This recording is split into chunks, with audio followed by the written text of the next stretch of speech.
like to talk to you now about how to successfully use Web 2.0. Now there's a lot of sites out there, a lot of different ways of doing it, and what I'm going to do is, as we go through the various websites, I'm going to share with you tips and techniques that I've learnt from experience, from going through forums and so on and so forth. So what I want to do is share with you how to use each of the sites successfully, how to benefit from them. But what I want to do in the meantime is just give you some general hints on tips on how to use Web 2.0 successfully. Well, firstly, you've got to have a Web 2.0 site. Now that's fairly obvious, but you've got to make your website interactive. You've got to encourage your visitors to interact with you. So you've got to encourage commenting, so get them to comment on your blogs, start dialogues with them on the blogs. Get them to post articles. You know, some social networking sites allow you to post articles or to post blogs. Encourage them to do this, and particularly, you know, tell them the benefits of it. Post videos, that's another thing to do. Encourage them to post videos, whether these are videos directly to your website, in which case you're going to obviously need to have a significant amount of disk space, or to post YouTube links. Now YouTube links are obviously better for you, but they do have YouTube branding on. However, they're not going to take up your disk space and bandwidth. So think about that. Think about posting audio. Again, same issue. They can eat up your bandwidth and cost you money. Blogging as well. You could set up, you know, user-generated blogs on your website. What about that? Would that help you at all? So think about encouraging all of these things. And obviously the sharing of legally allowed information.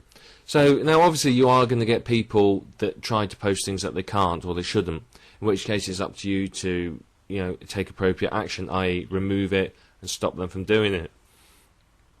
But basically, encourage them to share information, whether it's reviews of TV shows, reviews of products, or just general chit-chat.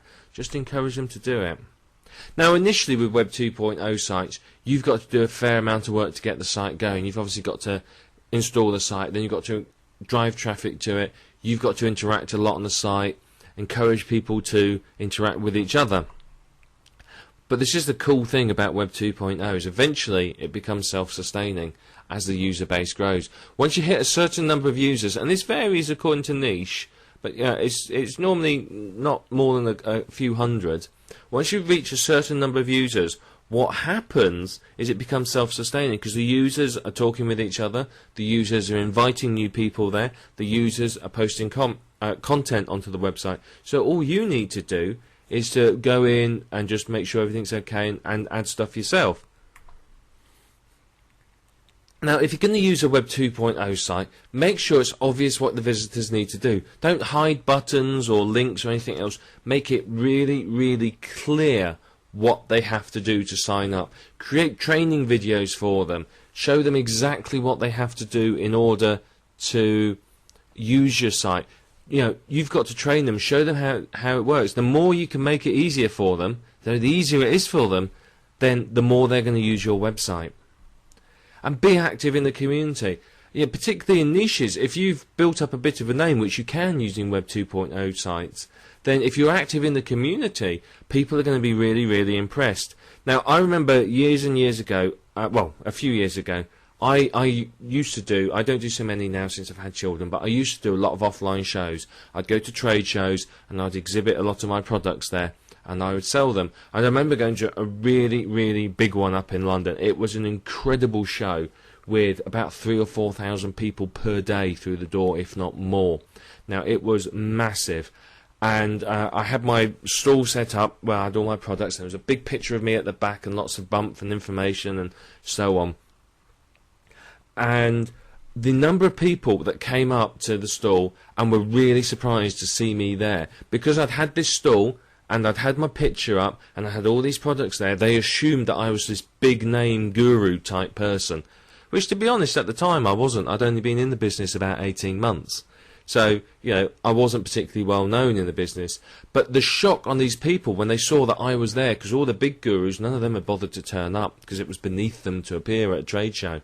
But the fact that I was there really impressed them and really helped make sales, because a lot of them wanted to come and talk to me as the creator of the products and get information about them. And that made it so easy to sell, and it was the most profitable show I ever did.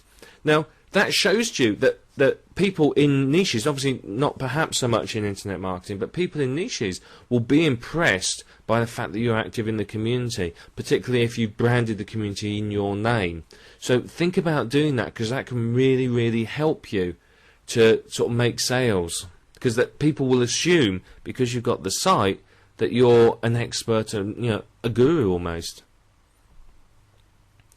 Okay, now it is important that you're very proactive in stopping spam and inappropriate content. People will try it on, particularly when your site gets popular. You're going to get people doing that. You can set it up so it's user moderated, or you can set it up so that you do all the moderation. Best is a bit of both, really. Make sure there's a way for people to report spam and inappropriate content and act upon it quickly. Because, to be perfectly honest with you, a lot of people are going to try to post comments to your site, particularly when they realise it's popular. So if you're proactive in stopping it, then that's going to give a good message to the visitors. There's nothing worse than going to a community, getting all excited about it, and finding out it's suddenly taken over by adult links and the like that people don't want to see. Okay, now you've got to make sure that the site is fresh with new information. So keep putting new information on there. Right, if it's got a blog on it, write in the blog. If you can post articles, post videos, post audio. Make the site your own. Really, really add lots of content to it, so there's a reason for people to keep coming back. Because that's the key thing for Web 2.0 success. It's got to be sticky. Why are they going to come back to your website? Give them a compelling reason so that they know they have to. Now, encourage and make it easy for visitors to invite their friends to join. Now, I'm sure on a lot of these sites you have seen, and I will show you as we go through these sites, they have links on them where you can click to invite all your friends from your Yahoo Messenger box or your Gmail address book. So put those sort of features on if you can. Make it so easy that they cannot fail to invite their friends. Give them a bribe to invite people along. Make it simple, so there's a couple of clicks of a button and they will invite their friends, particularly if the site is useful for them. Now, another thing you can do is reward visitors for posting information. One thing that I tend to do on some of my sites is I run a weekly or a monthly competition depending on how active the community is. And basically, the best post, as voted for by the readers, will win a reward. And the reward would be a copy of a course, a book, a gift certificate for one of my other sites. So all I'm doing is giving them something that I own anyway, so it doesn't really cost me anything to do so. But they don't really know that, and it looks absolutely fantastic for them, because I'm offering $100 for the best post, $100 a gift certificate, or even offer cash if you can. I tend to offer gift certificates, but cash is an even bigger motivator, and that really gets people posting. Now, if you want to be successful with Web 2.0, you've got to drive traffic to your site. Okay, you can use Web 2.0 methods, you can use pay-per-click, you can use standard internet marketing techniques like article marketing, directory entries, and so on, but you've got to have the traffic. Pay-per-click and other advertising works really, really well. You could do classified adverts, advertising on other websites, advertising people's e-zines and so on and so forth. All of that will work really well to drive traffic to your site.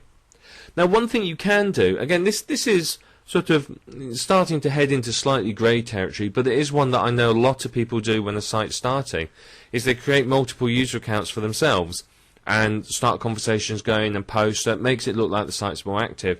Now, you can also pay people to do this. I know there's a lot of websites out there where you can find people who will quite happily, for a few dollars, go onto your website and make a certain amount of posts. So I could pay someone $20 for 20 posts, on relevant posts on my site, and they'll do it. Or you can get your friends involved. So what you can do is you can initially, I did this with some of my sites, is I invited my friends and family to join. I encouraged them to post. I gave them help and everything else, showed them how it benefit their business, and they posted. Now, remember, what you're doing with Web 2.0 is you're building a list of members, and that's the real key. You've got to capture them as a member with a valid email address. because if you can do that, you can market to them, and you could build up a website with hundreds and hundreds of members, and then you've got a pre-made, pre-warmed list that will be quite responsive to you. And if you mail to them regularly, you can do really well from them. And of course, don't forget you can earn through advertising on the site. And we're not just talking CPA ads or AdSense. You could sell advertising as well. Once you get to a certain level of traffic, people will want to buy adverts on your site. So consider that as well. But Web 2.0 is a fantastic set of technologies that can really, really help you to get ahead and to make some good money online and build a list of warm prospects that are eager to buy from you. So let's go on and talk more about Web 2.0 and how you can use it.